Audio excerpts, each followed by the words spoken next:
नमस्कार, मैं हूं सर्वमित्र और आप देख रहे हैं A1 तहलका हरियाणा। खाद्य सुरक्षा योजना, जिसके जरिए सरकार ने देश के हर नागरिक को भोजन की गारंटी देने की योजना बनाई है। हरियाणा सरकार ने एक कदम बढ़कर दाल रोटी की गारंटी दी है, लेकिन क्या इस योजना से देश और प्रदेश से गरीबी मिटेगी? हरियाणा विशेष में आज हम चर्चा करेंगे, क्या सिर्फ सस्ते राशन से ही भोजन की गारंटी दी जा सकती है? अंदर क्या है बाहर क्या है ये सब कुछ पहचानती है पब्लिक है, ये सब जानती है पब्लिक है, ये जो पब्लिक है ये सब जानती है पब्लिक है। चलिए, इस पूरे मुद्दे पर आज हम चर्चा करेंगे। हमारे साथ हमारे मेहमान है डॉक्टर अनुपमा हैं, जो कि अर्थशास्त्री हैं। वो हमारे साथ इस चर्चा में शामिल रहेंगी। चलिए, सबसे पहले बात कर लेते हैं। खाद्य सुरक्षा योजना के तहत गेहूं 2 रुपए प्रति किलो दिया जाएगा, लेकिन इतने ही गेहूं की पिसाई भी है। रोटी किस पर बनेगी, गैस चूल्हे पर या फिर स्टोव पर? यह बात तो अलग ही है। 20 अगस्त 2013 से प्रदेश की जनता को भोजन की गारंटी मिल रही है। हरियाणा केंद्र सरकार की महत्वाकांक्षी योजना को लागू करने वाला पहला राज्य बना। हरियाणा सरकार ने इस योजना से एक कदम आगे बढ़कर दाल रोटी की गारंटी दी है। इस योजना को लेकर कांग्रेस इतरा रही है, लेकिन क्या खाद्य सुरक्षा योजना से प्रदेश की गरीबी मिटेगी? चलिए, आपको सब्ज बाग से अलग हकीकत के धरातल पर लेकर चलते हैं। खाद्य सुरक्षा योजना के तहत सरकार सस्ता अनाज देगी। मसलन गेहूं 2 रुपए प्रति किलो और चावल 3 रुपए प्रति किलो। सबसे पहले बात गेहूं की करते हैं। सरकार गेहूं 2 रुपए प्रति किलो दे रही है, लेकिन इतनी ही इसकी पिसाई है। गेहूं सस्ता कर दिता, गेहूं के ऊपर जो खर्चा आंदा गैस सिलेंडर आ ਉਹਦੀ कीमत कितनी बढ़ रही आ, आटे की पिसाई कितनी बन रही आ, उधर बिजली के बिल कितने बढ़ रहे आ, ਜਿਹੜਾ ਉਹਦੇ ਉੱਤੇ खर्चा ਉਹਨੂੰ रोकने की कोशिश करनी चाहिए। सरकार ने ये जो 2 रुपए अनाज किलो किया है, तो इसका तो कोई भी किसी को लाभ नहीं है, क्योंकि महंगाई इतनी ज्यादा बढ़ चुकी है कि वो जो 2 रुपए किलो वाला अनाज है, उसकी एक रोटी की कीमत जब तक वो पकने तक तैयार होगी तो वो 25 रुपए में जाके एक रोटी पड़ेगी। अनाज तो कच्चा खाएगा नहीं गरीब आदमी, उसको पकाएगा भी पिसवाएगा भी। एक पिसवाने के लिए उसको जितना महंगा उसको चक्की बजा के बिजली का वो पड़ेगा, और उसके बाद उसमें गैस की इतनी ज्यादा कीमत हो रही है, कहाँ से पूरा करेगा? अब गेहूँ है तो वो भी पिसवाना पड़ेगा। अब 2 रुपए 3 रुपए किलो गेहूँ है तो 2 रुपए किलो पिसाई है। महंगाई बढ़ रही है, बिजली के दाम भी बढ़ रहे हैं, तो पिसाई भी तो महंगी होगी। जब जब बिजली के दाम बढ़ते हैं, पिसाई के रेट भी बढ़ाने पड़ते हैं। जाहिर सी बात है, हमें भी महंगाई का सामना करना पड़ रहा है, हमें भी बढ़ोतरी करनी पड़ेगी। अपने जेब से कौन देता है? ये कमर्शियल मीटर है जिसमें 7 रुपए प्रति यूनिट की दर से बिल आता है इसका। गेहूं तो सस्ते में मिल रहा है, लेकिन कच्चा तो खाया नहीं जाएगा, उसकी पिसाई तो करवानी ही होगी। और रोटी पकाने के लिए गैस या स्टोव चाहिए, और महंगाई के इस दौर में गैस और केरोसिन के दाम भी आसमान छू रहे हैं। ऐसे में जनता यही कह रही है कि ऐसे गुजर बसर नहीं होगा, सरकार कुछ और करिए। मतलब ये जो खाद्य सामग्री जो देने के लिए सरकार ने की है गरीबों के लिए, तो ये बताओ कि ये गेहूं से ही थोड़ा बात बन जाएगी, ना चावल से बने। पर बात तो जो ऊपर का खर्चा दोगे जब भी बनेगी। और पहले भी डिपो होल्डर ऐसा अनाज देते हैं जो कि खाने योग्य नहीं है, वो ढोरों को खवाना पड़ता है। चुनाव के मद्देनजर सरकार ने आनन फानन में ये योजना तो लागू कर दी है, लेकिन सरकार गारंटी भोजन की चाहती है या फिर वोट की? ये भी किसी से छुपा नहीं है, क्योंकि भैया ये पब्लिक है, सब जानती है। बाबू, ये पब्लिक है पब्लिक, ये जो पब्लिक है ये सब जानती है पब्लिक है, ये जो पब्लिक है ये सब जानती है पब्लिक है।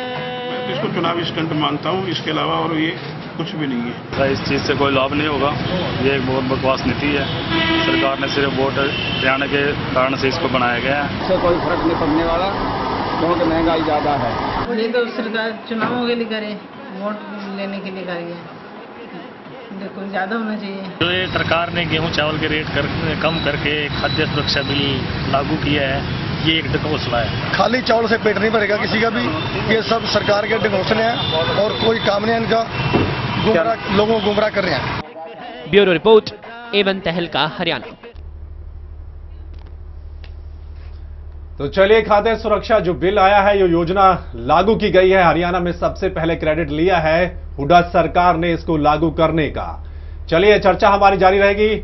जिस तरीके से हमारे साथ आज मेहमान है डॉक्टर अनुपमा है जो कि अर्थशास्त्री हैं, और अशोक सेलवाल जो कि इनेलो नेता है, हम इनसे चर्चा करेंगे। सबसे पहले डॉक्टर अनुपमा, जिस तरीके से ये योजना लागू की गई है, जो गेहूं है 2 रुपए किलो और चावल 3 रुपए किलो के हिसाब से जो गरीब लोग हैं उनको दिया जाएगा, क्या लगता है आपको? सस्ता अनाज तो दिया जाएगा, लेकिन जो दूसरी चीजें हैं, जो गेहूं को पकाने में, आटा दाल जो है उसकी रोटी बनाने में, जो दूसरी चीजें हैं, जिस तरीके से जो केरोसिन महंगा है, डीजल का तेल महंगा है, उस पर जो गैस इतनी महंगी है, तो ये कहां तक जो खाना बनेगा किस रेट में पड़ेगा गरीब को? आपकी बात बिल्कुल सही है कि ये बिल्कुल जो हमने जो योजना बनाई है, जिसमें हमने सिर्फ आटा और दाल, जैसे पहले दिखा भी रहे थे कि आटा और दाल का हमने उनके साथ वादा किया है। मैं तो पहले इसी बात पे सवाल उठाती हूँ कि क्या वो आटा दाल भी काफी है? जी, पहली बात तो ये है कि आटा दाल भी काफी है या नहीं। अगर हम उसकी खाद्य सुरक्षा की जो पहली लाइन है जो उन्होंने अपने उस बिल में दी है, तो हम उसकी तरफ, उसके एक एक पॉइंट की तरफ हम जाएं तो हम देखेंगे, जैसे उन्होंने लिखा है कि खाद्य सुरक्षा का अर्थ क्या है। खाद्य सुरक्षा, ये खाद्य सुरक्षा मीन्स ये है, ये पोषण के प्रति सुरक्षा है हमारी, ये जिसमें किसी भी आदमी को आजीवन आपको उसको मिलना चाहिए, उसको पर्याप्त मात्रा में अनाज मिलना चाहिए, उचित कीमत पर मिलना चाहिए, और साथ में उसको मतलब जो उच्च गुणवत्ता का मिलना चाहिए, ताकि वो सारी जिंदगी गर्व से जी सके। अब मेरा सवाल इन सभी मुद्दों पर है, क्या भोजन पर्याप्त है? नंबर 2, क्या उसकी कीमत उचित है? जब आप बोल रहे हो कि उसको हमने मतलब बना हुआ भोजन हमें किस रेट पे मिलेगा, क्या उसकी कीमत आम आदमी के लिए उचित है? दूसरा, कि क्या हम उसको आजीवन ये गारंटी दे सकते हैं? क्या आजीवन या आजीवन वो अगर उसको गर्व से जीना है, तो क्या वो आजीवन दूसरों पे ही आश्रित रहेगा कि हर समय जो हमारी सरकार है वो उसको 5 साल बाद जो जागती है वो उसे ये कहा करेगी कि हम तुम्हें 3 किलो जो मतलब बिल्कुल आखिर में वो उसको कहेगी कि हम तुम्हें 3 रुपए किलो जो वो गेहूं दे रहे हैं, 3 रुपए किलो चावल दे रहे हैं, और हम आपको 2 रुपए किलो पे गेहूं दे रहे हैं, और वो भी आपको 5 साल बाद आपको याद आता है।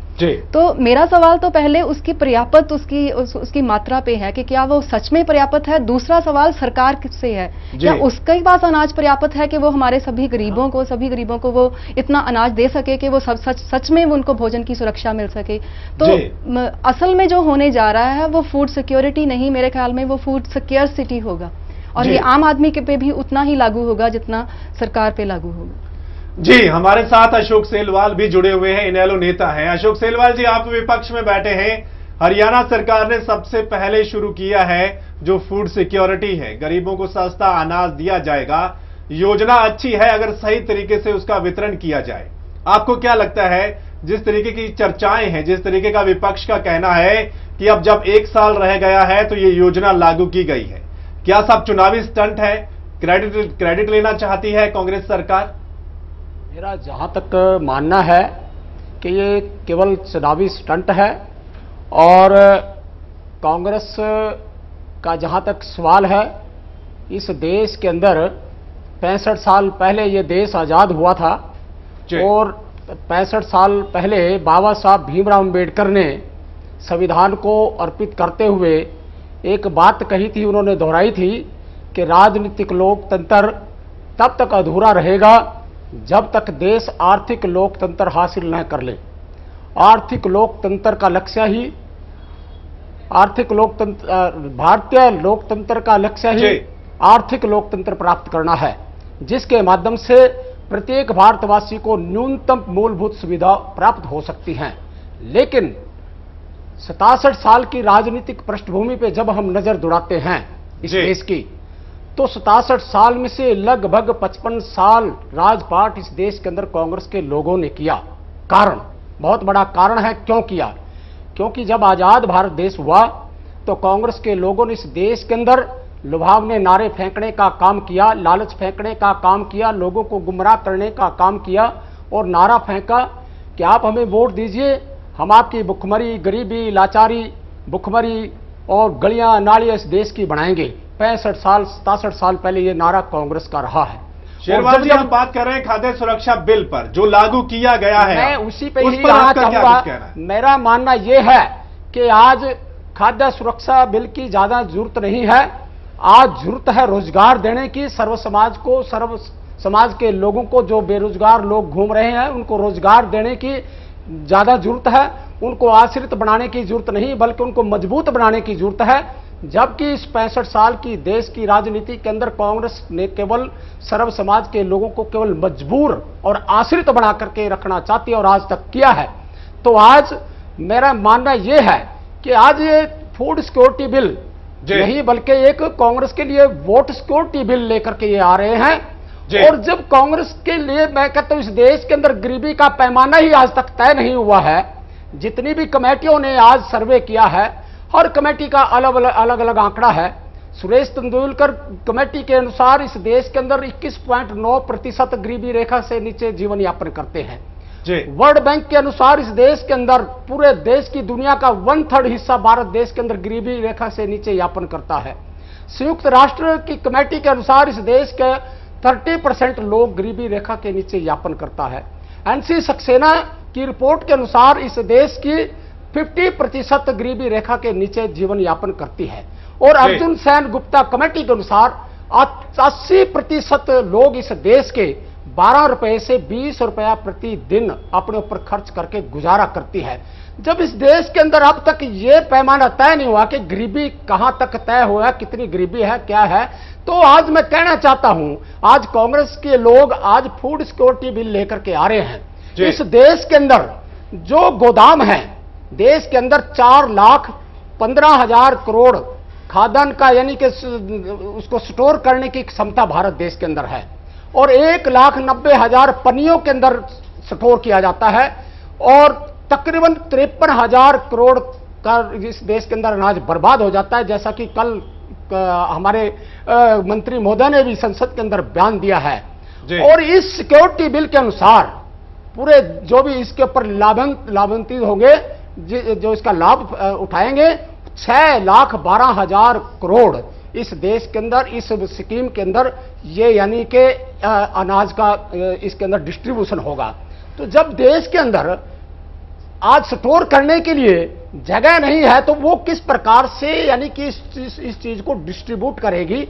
पहले तो हमारे देश के अंदर, क्योंकि हमने जब एफडीआई आई थी, एफडीआई का हमने बोला था भी एफडीआई क्यों लाना चाहते हैं, कहते दूसरे देश के लोग इस देश के अंदर स्टोरेज बनाएंगे, इस देश के अंदर अनाज जो उत्पन्न होता है उसको स्टोर करने के लिए जो हमारे पास गोदाम नहीं है वो गोदाम बनाएंगे। तो हमें तो यानी कि बड़े शर्म की बात है कि 65 साल के अंदर कांग्रेस के लोग, डॉक्टर अनुपमा आपके पास आते हैं। डॉक्टर अनुपमा, जिस तरीके से खाद्य सुरक्षा योजना तो कांग्रेस ने एक तरीके से लागू कर दी और हरियाणा में सबसे पहले लागू भी कर दी, क्या कहेंगे? महंगाई तो लगातार बढ़ रही है, उस पर कंट्रोल नहीं है सरकार का। लगातार जिस तरीके से सब्जियों के रेट इतने बढ़ गए हैं, प्याज की जो कीमतें हैं आप देख सकते हैं, हर रोज उसमें इजाफा हो रहा है।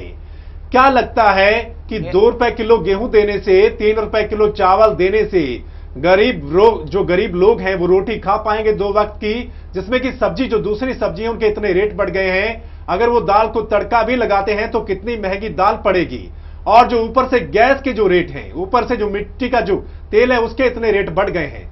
तो क्या लगता है डॉक्टर अनुपमा, महंगाई पर तो कंट्रोल नहीं, और ऊपर से ये जो योजना लागू की गई है इससे गरीबी दूर होगी? गरीबी दूर होने का तो शायद बहुत दूर का सवाल है, बहुत दूर के वो आप सोच सकते हो उसके, क्योंकि अगर आप देखो कि गरीबी की रेखा की जो ये बात कर रहे थे, अगर आप इसको हिस्टोरिकली आप अगर ध्यान से देखो तो गरीबी की रेखा का क्या था कि पहले हम उसको हमारी कैलोरी इंटेक से के साथ जोड़ते थे। तो जब हम खाने की बात करते हैं तो हम मतलब हमने उससे कितनी ताकत हासिल की, जो हम साधारण भाषा में कहूँ तो कितनी ताकत हमने उससे हासिल की। तो पहले क्या होता था कि हम उसको कैलोरी इंटेक से लगाते थे कि 2100 कैलोरी जो होनी चाहिए, मतलब गांव के लिए हमने अलग से वो रखा था और शहरों के लिए अलग से रखा था, और पीछे से बहुत देर से इन लोगों ने उसको कैलोरी इंटेक को उसको छोड़ ही दिया। अगर आप देखोगे कि तो जो हमें इस बात जो फूड सिक्योरिटी बिल जो हमें बता रहा है, वो बता रहा है कि हम हम ज्यादा से ज्यादा सोच सकते हैं कि हम 7 किलो उनको प्रति माह एक इंसान को हम देंगे 7 किलो जो अनाज है। तो 7 किलो को अगर आप उसको पूरे एक प्रति व्यक्ति और आप उसको प्रति दिन के हिसाब से आप देखो तो सिर्फ 167 ग्राम बनता है जो अनाज है। तो सब्जी की बात तो हमारी बाद में आती है, जो अनाज है वो ही 167 ग्राम बनता है। और 167 ग्राम से आपको अगर आप देखो तो आपको आपकी जो कैलोरी की इंटेक है वो मुश्किल से आपको 350 कैलोरी मिलती है जी। तो 350 कैलोरी आपकी 2100 कैलोरी का कितना प्रतिशत बना? सवाल ये डॉक्टर अनुपमा कि जब जो दूसरी चीजें इतनी महंगी हो गई हैं तो दाल और चावल जो गेहूं सस्ता मिलने से क्या रोटी सस्ती बन पाएगी? एक वक्त का खाना सस्ता मिल पाएगा उनको? रोटी सस्ती नहीं बन पाएगी, एक वक्त का खाना भी उनको पर्याप्त नहीं होगा जी। क्योंकि जो वो कर रहे हैं, अगर हम अपनी सारे मानक देखें, चाहे वो डॉक्टर अनुपमा, हम आपके पास दोबारा आएंगे, इस सवाल का जवाब जानेंगे, लेकिन इस वक्त हमारे साथ रन सिंह मान है जो कि कांग्रेस के प्रवक्ता हैं, वो हमारे साथ जुड़ गए हैं। रन सिंह मान जी, आपका स्वागत है एवं तहलका हरियाणा पर। Thank you ji. रन सिंह मान जी, खाद्य सुरक्षा योजना को आपने लागू कर दिया और सबसे पहले हरियाणा ने लागू किया, क्रेडिट लिया कि हम सबसे पहले ऐसा प्रदेश है हमारा जिसने इस योजना को लागू किया है। क्या लगता है आपको, जिस तरीके से आप गेहूं तो 2 रुपए किलो दे देंगे, चावल आप 3 रुपए किलो जो गरीब लोग हैं उनको दे देंगे, लेकिन जो दूसरी महंगाई है जिस पर कंट्रोल नहीं कर पा रही आपकी सरकार, तो एक वक्त का जो खाना है गरीब जो आदमी है उसको कितने में पड़ेगा? ऐसा है कि देश में कोई भी यदि जन कल्याणकारी स्कीम हुई है जी, और कोई भी सरकार इस देश में, चाहे अलग अलग राज्य हैं उनमें अलग अलग भी सरकारें हैं, वो एक केवल सरकार को घाटे में या फायदे की दृष्टि से नहीं देखती, जनता के व्यापक हिस्सों को लाभ कैसे दिया जा सकता है इस पे भी उनकी वो कवायद रहती है और इस पे काम करती है सरकारें। जन कल्याणकारी सरकारें हैं क्योंकि लोगों की चुनी हुई सरकारें हैं, और जो किसी वजह से वंचित रह गए, हालात की वजह से रह गए, सामाजिक कारणों से रह गए या शिक्षा की कमी की वजह से हो गए, उनको किस तरह से सरकार मदद कर सकती है कि वो मुख्य धारा में आ जाएं, या बहुत नीचे उस पे लोअर लेवल पे हैं तो कम से कम उनको पोषक आहार जो है वो सुनिश्चित करें। तो बहुत, चाहे देश को आजादी हुए बहुत हो गया, बहुत क्षेत्रों में हमने प्रगति भी कर ली, लेकिन एक तबका फिर भी ऐसा रह गया जो एक तरह से वंचित है और जिसके सामने पोषक खाने का भी संकट है। तो सरकार ने ये फैसला किया, और पिछली बार जब चुनाव हुए तो उस टाइम एक चुनावी वायदा था ये, और मैनिफेस्टो में शामिल था, और इसलिए ये खाद्य सुरक्षा अधिनियम लागू किया। बहुत बड़े तबके को इसे लाभ मिलने वाला है। ये बात आपकी ठीक है कि इससे जो महंगाई है उससे केवल अनाज ही अनाज नहीं, बहुत सारी दूसरी भी चीज चाहिए। सरकार के ये भी बात ध्यान में है। और रन सिंह जी, आपने कहा कि मैनिफेस्टो में थी ये योजना, इसको लागू किया गया है, तो 4 साल बाद ही क्यों, चुनाव से एन वक्त पहले ही लागू क्यों किया जा रहा? क्या ये सब चुनाव में फायदा लेने के लिए? नहीं, ऐसा कुछ नहीं है। मतलब ये क्योंकि अपोजिशन ये कह करके इसे का विरोध नहीं कर सकती कि ये एक अच्छी योजना नहीं है।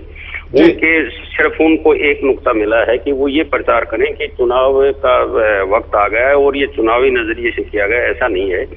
जहां यूपीएस का ये मैनिफेस्टो में था, वहीं ये 2010 में ही इसको पार्लियामेंट में रख दिया गया, 2011 में, और उसको स्टैंडिंग कमेटी हो जाता है। कोई बिल तो उसके ऊपर चर्चा होती है, अलग अलग दल हैं वो अपनी राय देते हैं और सुझाव देते हैं कि इसको और अच्छे रूप में किस तरह से कानून की जब ये शक्ल ले तो वो एक कानून ऐसा पुख्ता बनना चाहिए जिसमें ये सुनिश्चित हो सके कि ये जो पात्र लोग हैं उनको पूरा इसका लाभ मिले।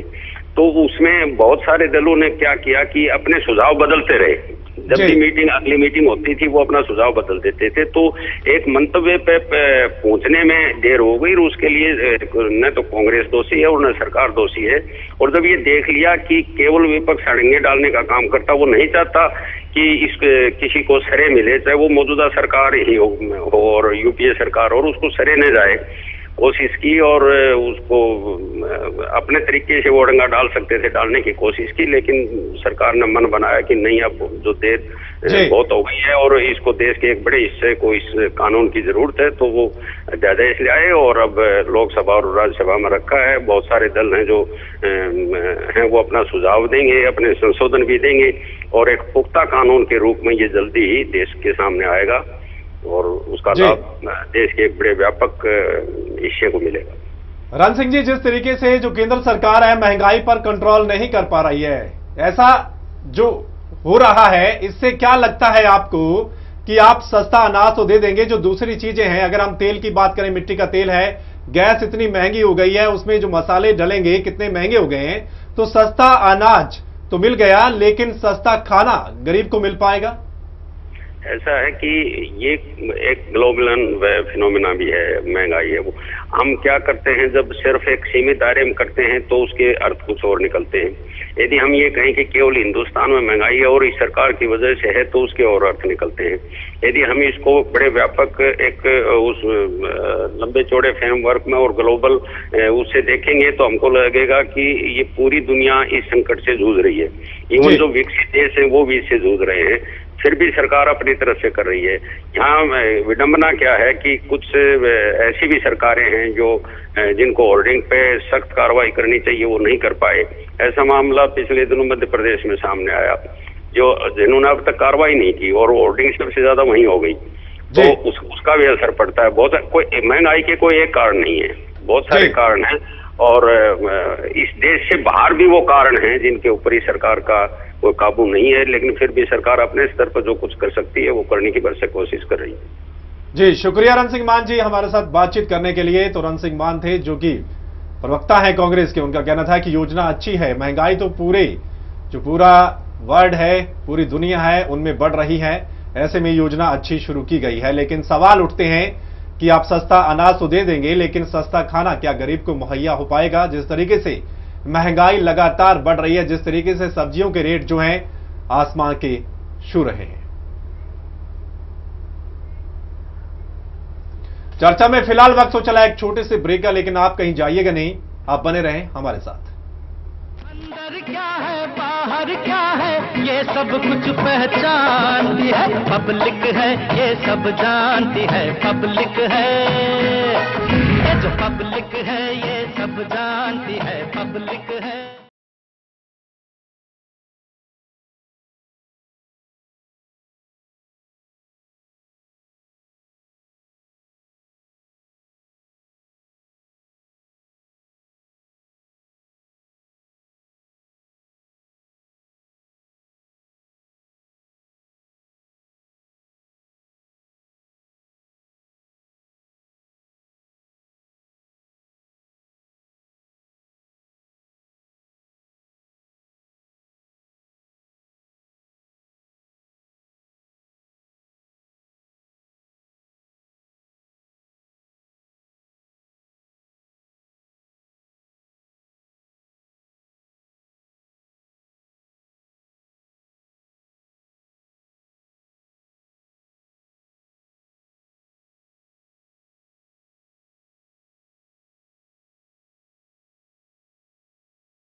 अंदर क्या है बाहर क्या है ये सब कुछ पहचानती है पब्लिक है, ये सब जानती है पब्लिक है, ये जो पब्लिक है ये सब जानती है पब्लिक है।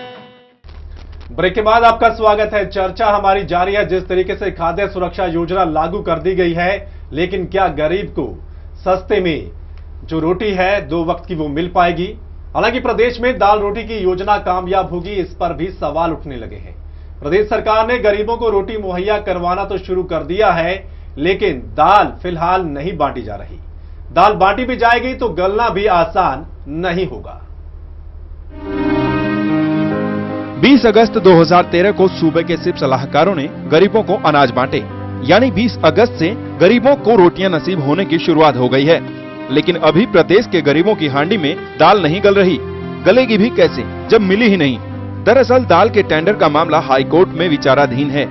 दाल रोटी योजना में सरकार ने दाल सप्लाई का जिम्मा कॉन्फेड को सौंपा था। कॉन्फेड ने 2 महीने के टेंडर 25 करोड़ रुपए प्रति महीना के हिसाब से जारी किए, लेकिन टेंडर लेने वाली कंपनी के खिलाफ इंडियन एग्रो नामक कंपनी हाई कोर्ट चली गई। खैर, हाई कोर्ट के फैसले के बाद हरियाणा में दाल मिलेगी, लेकिन दाल बंटने के बावजूद भी इसका गलना आसान नहीं है। गरीबी रेखा से नीचे और अंत्योदय अन्न योजना के तहत आने वाले जिस परिवार में 5 से ज्यादा सदस्य होंगे, उन्हें हर महीने 2.5 किलो दाल 20 रुपए प्रति किलो के हिसाब से मिलेगी। लेकिन बिन तड़के के दाल कैसे खाई जाएगी? और तड़का लगाने का मतलब है पूरी तरह से जेब ढीली करना। प्याज के दाम शतक पूरा करने के करीब पहुंच गए हैं। टमाटर ने लोगों को लाल कर दिया है। मसाले की बात छोड़ दें तो पकाने के लिए भी गैस या स्टोव की जरूरत होगी, और गैस और केरोसिन के दाम किसी से छुपे नहीं हैं।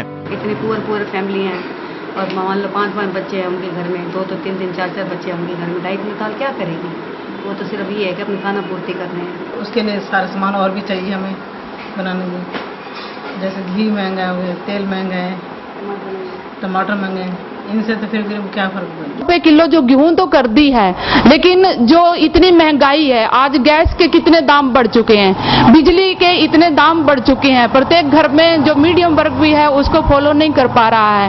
आज प्याज के रेट इतने ज्यादा हो चुके हैं, आलू के रेट इतने ज्यादा हो चुके हैं, सब्जियां सारी की सारी हैं, कोई भी सब्जी जो है वो 50 रुपए से किलो कम नहीं मिल रही। दाल के साथ साथ बाकी चीजों की भी जरूरत होती है।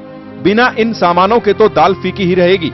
इतना ही नहीं, 5 से ज्यादा सदस्यों वाले परिवार में 2.5 किलो दाल कितनी बार बनेगी? प्रदेश सरकार भले ही इस योजना को गरीबों और प्रदेश के हित में बता रही हो, लेकिन लोग क्या समझते हैं वो आप भी सुन लीजिए। मैं तो इसको चुनावी स्टंट मानता हूँ, इसके अलावा और ये कुछ भी नहीं है। इस चीज से कोई लाभ नहीं होगा। ये एक बहुत बकवास नीति है। सरकार ने सिर्फ वोट देने के कारण से इसको बनाया गया है। इससे कोई फर्क नहीं पड़ने वाला, क्योंकि महंगाई ज्यादा है। फिलहाल खाद्य सुरक्षा योजना को लेकर सरकार के दावे बड़े बड़े हैं, लेकिन दावों की दहलीज से बाहर निकलकर हकीकत देखें तो साफ हो जाता है कि इस योजना से लोगों को कितना फायदा होगा और भोजन की कितनी गारंटी होगी। ब्यूरो रिपोर्ट, A1 तहलका, हरियाणा।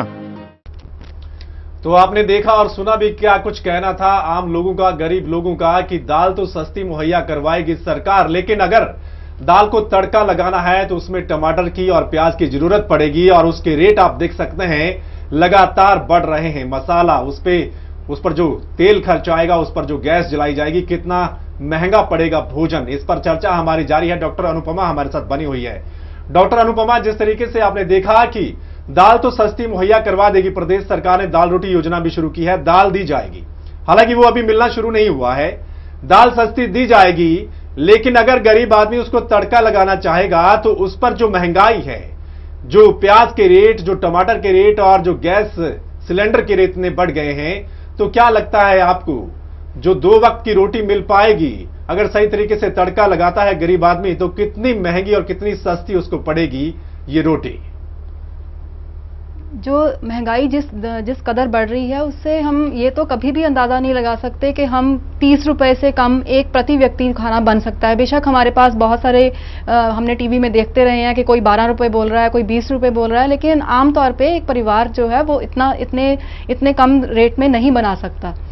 और दूसरा ये मतलब दूसरी बात मेरे दिमाग में और भी आती है, जैसे मैं मतलब पॉलिटिक्स से बिल्कुल एक बाहर वाला आदमी हूँ जी। तो मैं सोच रही थी कि इस सारी डिस्कशन में मैं इस बात पे ध्यान दे रही थी कि अगर हम ये भी सोचें कि ये महंगाई तो है ही, अगर अनाज भी सस्ता ना मिले जी, तो कुछ तो हमें मतलब इस बात को कुछ तो एक पॉजिटिवली भी देखना चाहिए कि कम से कम कुछ तो मिल रहा है जी। तो अगर ये सोचें कि मैं तो इस नजर से सोचती हूँ कि ठीक है कि इसमें वोट की राजनीति भी होगी, इसमें उनकी वोट की भूख होगी, अगर लेकिन वोट की भूख को पूरा करने में हजारों लोगों की जो अब तक इस अपनी भूख पूरी नहीं कर पा रहे, उनकी भूख पूरी हो रही है, तो बुरा क्या है जी। तो एक एकेडमिशियन के तौर पे मुझे लगता है कि देर आए दुरुस्त आए, कभी तो आया। तो हमें मतलब इस वक्त ये सोचना होगा कि इस योजना को ठीक करने के लिए हमें क्या करना है, हमें कैसे इसमें बाकी आइटम्स भी डालनी है। जैसे आप बोल रहे हो कि मसाला होगा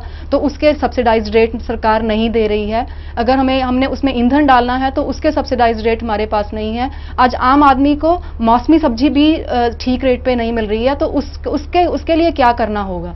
तो हमें इस समय ये सोचने की जरूरत है कि हम कैसे इस योजना को कामयाब कर सकते हैं, बजाय कि ये सोचें कि ये मतलब 4 साल बाद आई और कब आई और कैसे आ रही है। बात ये है कि आ गई है और लोगों के भले के लिए आई है, तो हमें उसको कैसे ठीक बनाना है। अनुपमा, आपका कहना बिल्कुल जायज है कि योजना बहुत अच्छी है, अगर सस्ती दर पर लोगों को अनाज मिलता है तो बहुत अच्छी बात है, लेकिन क्या आपको लगता है सही तरीके से वितरण किया जा सकेगा? आनन फानन में योजना तो लागू कर दी और सबसे पहले क्रेडिट भी ले लिया हरियाणा सरकार ने, लेकिन क्या लगता है इतना सब कुछ है हरियाणा सरकार के पास कि जितने भी गरीब आदमी हैं प्रदेश में सही तरीके से उनको वितरण किया जाएगा अनाज का? वितरण का तो इनको रोड मैप बनाना चाहिए था। जैसे 4 साल इन लोगों ने लगा दिए, 4 साल इसका जो ऑर्डिनेंस था उस तक आते आते हम ये एक्सपेक्ट करते थे कि इन 4 सालों में इसका पूरा रोड मैप बना होगा कि कैसे इसको डिस्ट्रीब्यूट करना है और कैसे आम लोगों तक पहुंचाना है। वो बात नहीं हो पाई। तो ये तो है कि आनन फानन में किया है, जो वो हमें उसमें राजनीति दिखाई देती है, लेकिन फिर भी सोचने की बात यह है कि अब ठीक है राजनीति दिखाई देती है, एक बिल आ गया। अगर हम ये लोग सोचने लगें कि जैसे अक्सर जो कभी भी कोई ऐसी योजना फेल होती है तो हम उस पर एक बड़ी पॉपुलर सी बात कोट करते हैं कि 100 रुपए में से 1 रुपया गरीब को पहुंचता है। तो होता क्या है? डॉक्टर अनुपमा, आपके पास दोबारा आएंगे इस सवाल का जवाब जानने के लिए। इस वक्त हमारे साथ वीर कुमार यादव हैं, जो कि प्रवक्ता है बीजेपी के। वीर कुमार जी, आपका स्वागत है एवं हल्का हरियाणा पर। धन्यवाद जी। वीर कुमार जी, चर्चा हमारी चल रही है जिस तरीके से खाद्य सुरक्षा योजना को लागू किया गया है और प्रदेश में सबसे पहले लागू किया गया है, क्या लगता है आपको ये सिर्फ चुनावी स्टंट है? क्या फायदा लेने के लिए कांग्रेस ने ऐसा किया है, या मैनिफेस्टो में था कि इस योजना को हम लागू करेंगे? क्या लगता है कितनी कारगर साबित होगी ये योजना? पहली बात तो ये है कि ये चुनावी स्टंट ही है, आंखों में धूल झोंकने वाली बात है। मुख्यमंत्री जी कहते हैं दाल रोटी योजना, दाल तो बटी नहीं, दाल के ऊपर तो जिस कन्फेड ने जिस एजेंसी को टेंडर दिए थे दाल सप्लाई के, उसमें तो 2 सितंबर तक स्टे लगा हुआ है। अरे दाल मिली नहीं है, नाम दाल रोटी है।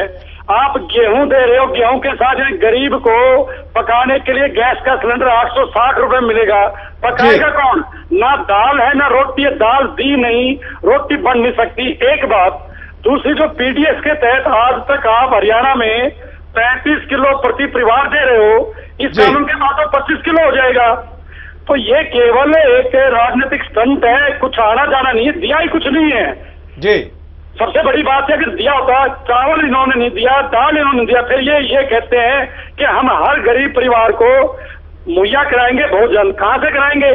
आप ये देखिए, इस समय जो हरियाणा में लगभग 17-18 लाख परिवार पीडीएस के तहत सस्ता भोजन ले रहे हैं।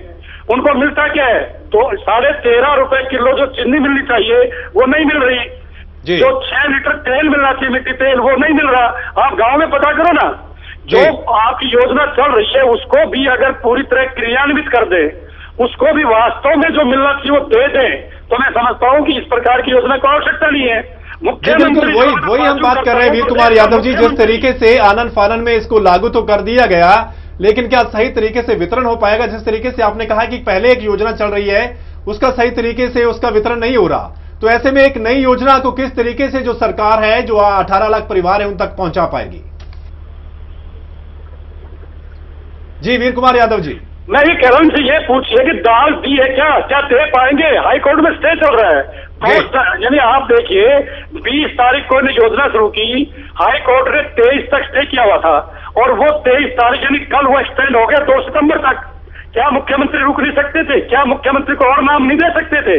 लोगों के आंखों में धूल झोंक रहे मुख्यमंत्री केवल एक परिवार को खुश करने के लिए कि राजीव गांधी का जन्मदिन है, सोनिया गांधी को मैं खुश करूं, वाड्रा को जमीन देकर मैं सोनिया को खुश करूं। अरे देश की प्रदेश की जनता को खुश करिए, गरीब को खुश करिए, जो लोग वास्तव में इसके पात्र हैं उनको खुश करें मुख्यमंत्री जी।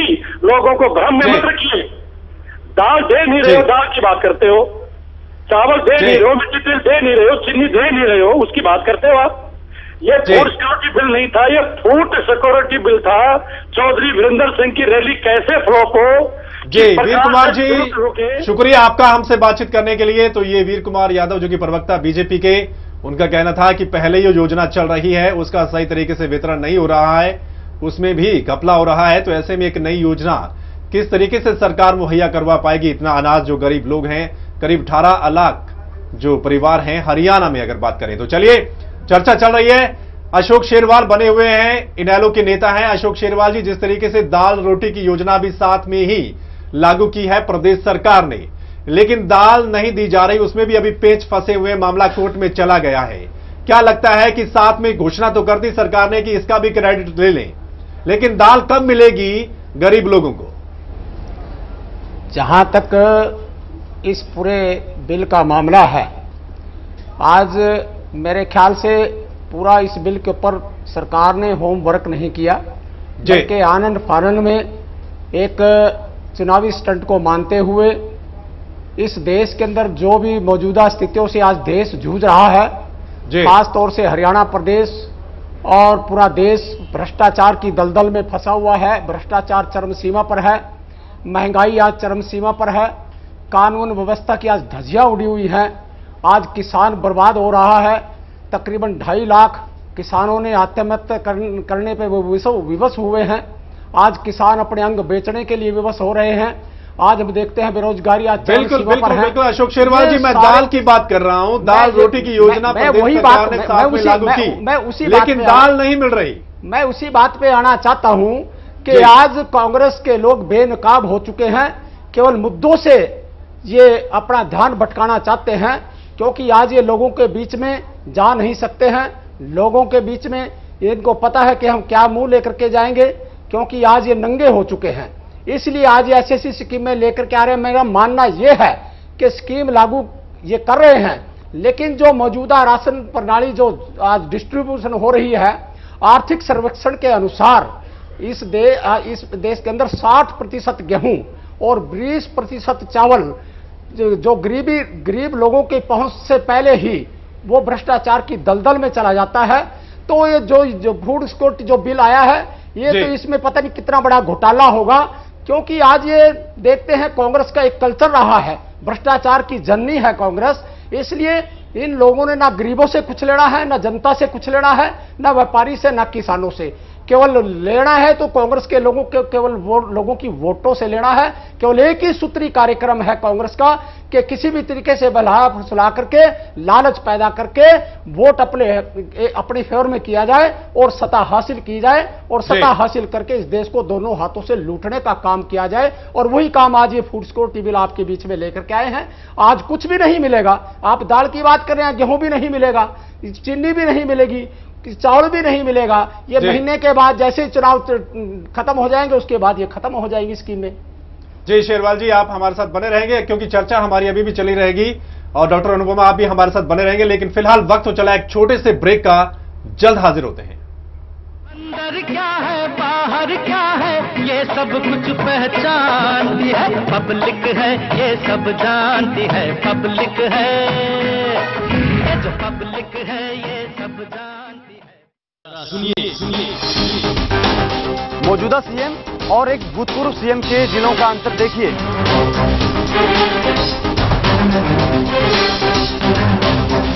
और रोड से पता चल जाता, आप सो के चल रहे हो गाड़ी के अंदर तो पता चल जाएगा कि रोहतक डिस्ट्रिक्ट में घुस गए। रोहतक में रात में सुई देख ले, उड्डा है, रोहतक चमका रखी है। यहाँ पर व्हीकल निकलेंगे, इंसान निकलेंगे यहाँ पर। पशु भी नहीं निकल सकते यहाँ पर सर। सारा रास्ता है ना बिल्कुल खराब है, किसी की कुल्ली टूट जाए और किसी का कुछ हो। वो जोड़ जाड़ होते हैं उससे भी बुरा हाल है। पीने का पानी देखेंगे आप, पीने का पानी लाएगा वो, अरे उसको गधे भी नहीं पी सकते। यहाँ के नेता चौधरी बंसीलाल एक दूरदर्शी सोच वाले नेता थे, लेकिन उनके बाद के नेताओं की सोच में ऐसी क्या कमी रह गई कि एक अच्छा खासा शहर आज दिशाहीन लग रहा है। किरण चौधरी के बाद चले गए, सर्वजीत चौधरी के बाद चले गए, हम कोई ना सुने तो कहाँ जाए हम। लोग हैरान हैं कि यहाँ के काम पूरे क्यों नहीं हो रहे और उनके नुमाइंदे आखिर कर क्या रहे हैं। काला पानी पीने योग्य नहीं है, बीमार होते हैं, पब्लिक मरती है, मरने दो। जब किरण चौधरी आती है उनकी आंखें फूट रही हैं क्या? उनको नजर नहीं आता? जरा सुनिए सुनिए सुनिए सुनिए मुख्यमंत्री जी, आज रात 8 बजे सिर्फ A1 तहलका हरियाणा पर।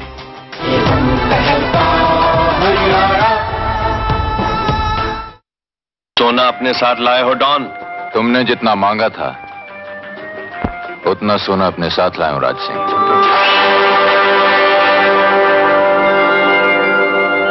डॉन, रुपया देकर सोना बाजार में भी मिल जाता है, हमें यहां आने की क्या जरूरत थी? सोना मेरे हवाले कर दो। तुमने सुना नहीं? ब्रीफकेस हमारी तरफ फेंक दो। राज सिंह, क्या तुम्हें मौत से डर नहीं लगता?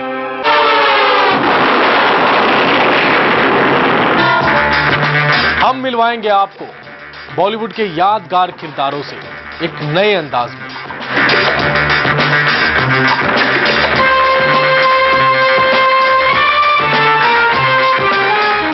अंदर क्या है बाहर क्या है ये सब कुछ पहचानती है पब्लिक है, ये सब जानती है पब्लिक है, ये जो पब्लिक है ये सब जानती है पब्लिक है।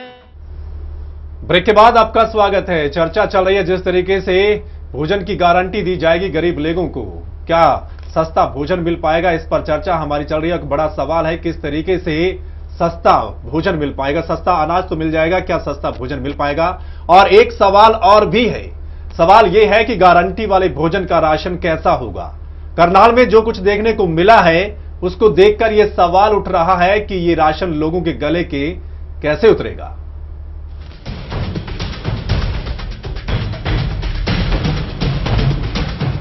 ये नजारा करनाल की अनाज मंडी का है। खुले में पड़े गेहूं की ये तस्वीरें साफ बयां कर रही हैं कि प्रशासन किस कदर लापरवाह है।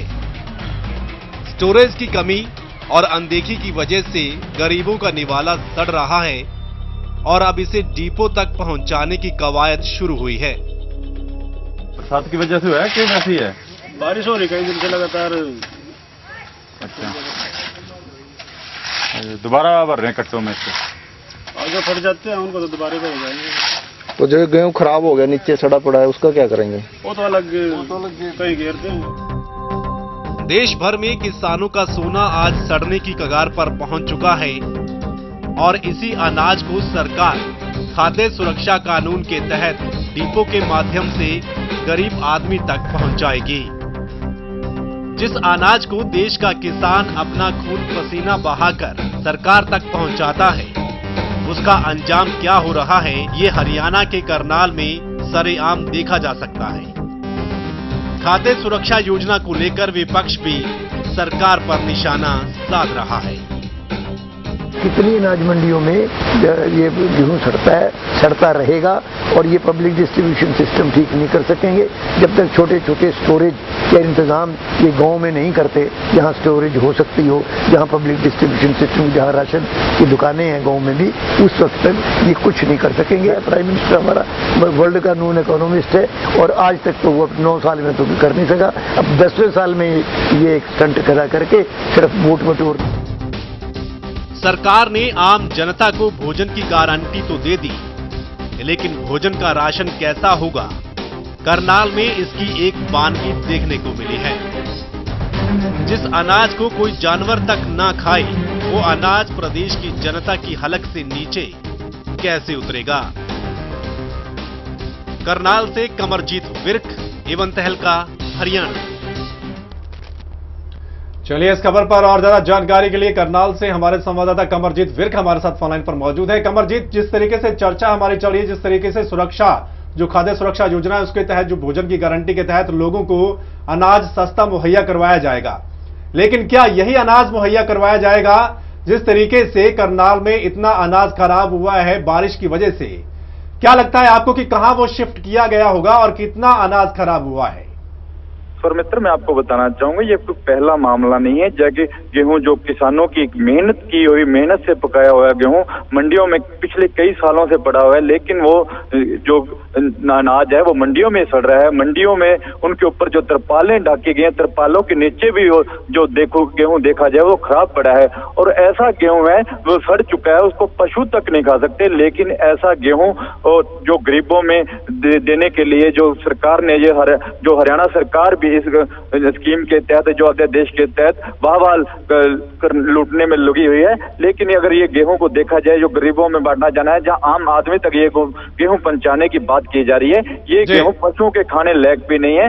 जब आप ये विजुअल में बिल्कुल साफ देख सकते हैं भी, जो लोग हैं वहां के, जो मजदूर लगे हुए हैं, इस गेहूं को जो उनका बारदाना फटा हुआ है, बोरियां फटी हैं, उसको बदल कर दूसरे साफ कट्टों में भरा जा रहा है और ट्रालियों द्वारा डिपो पे पहुंचाया जा रहा है। जब इस बारे में हमने ये स्टोरी की और जो वहां पे कर्मचारी थे, डीएफएससी के कर्मचारी थे, उनसे इस बारे में जानने की कोशिश की कि ये गेहूं कहाँ भेजा जाएगा। उन्होंने यही कहा कि ये गेहूं डिपो में भेजा जाएगा। साथ के साथ जो लेबर वाले थे उनका यही कहना था, ये गेहूं हमारे यहाँ बिहार में भेजा जाएगा। सर मित्र जी, शुक्रिया कमरजीत इस तमाम जानकारी के लिए। तो किस तरीके से खराब गेहूं हो रहा है और जब सवाल पूछा गया तो ये गेहूं डिपो में भेजा जाएगा। डॉक्टर अनुपमा हमारे साथ बनी हुई हैं।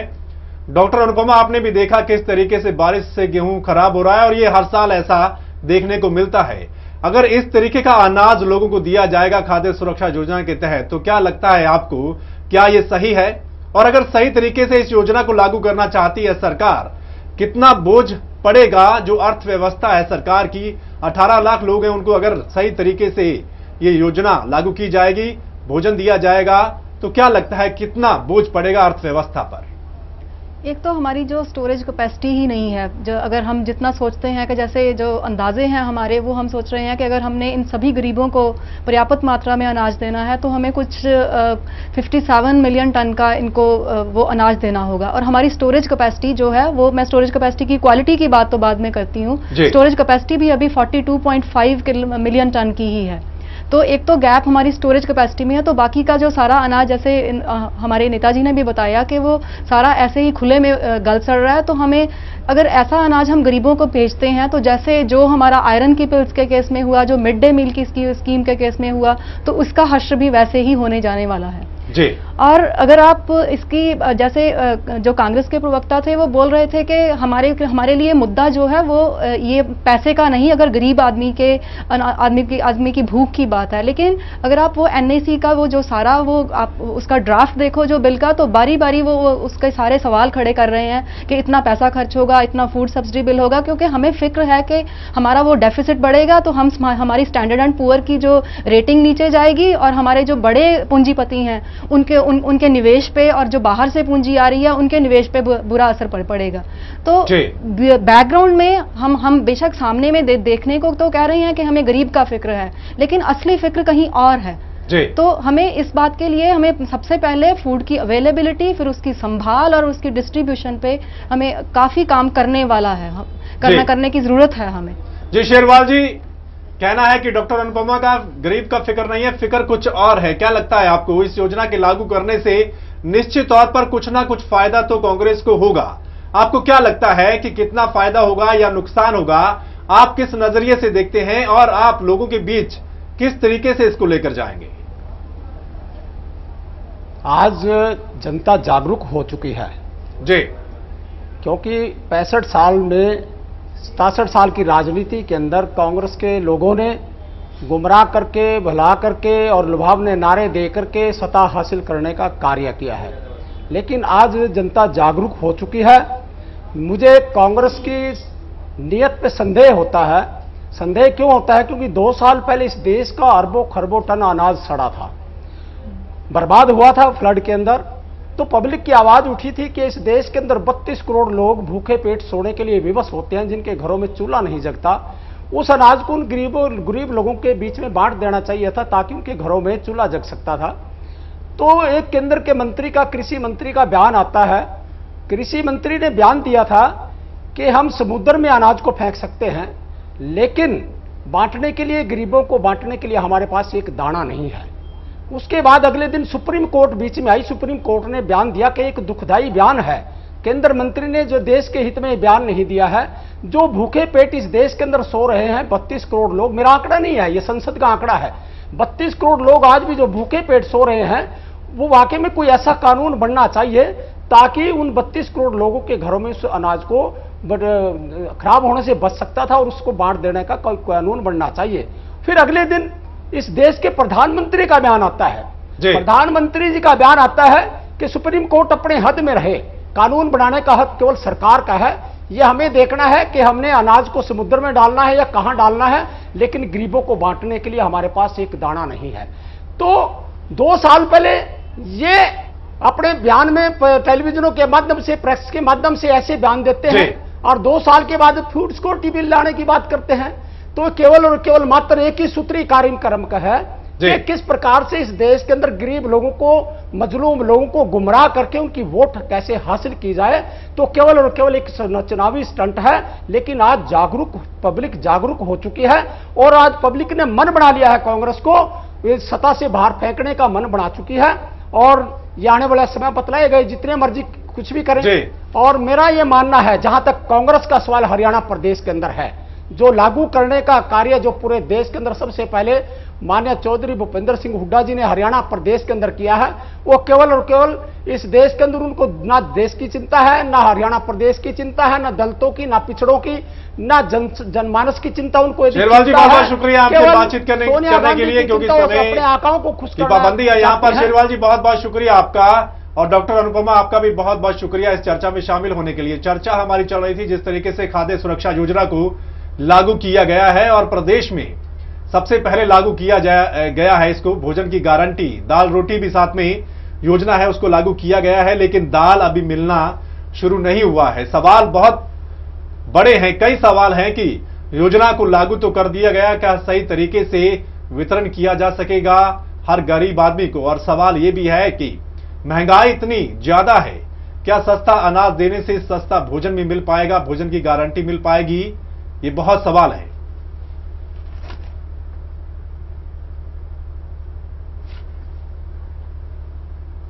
इस खास चर्चा में आज फिलहाल इतना ही, लेकिन आप बने रहे एवं तहलका हरियाणा के साथ।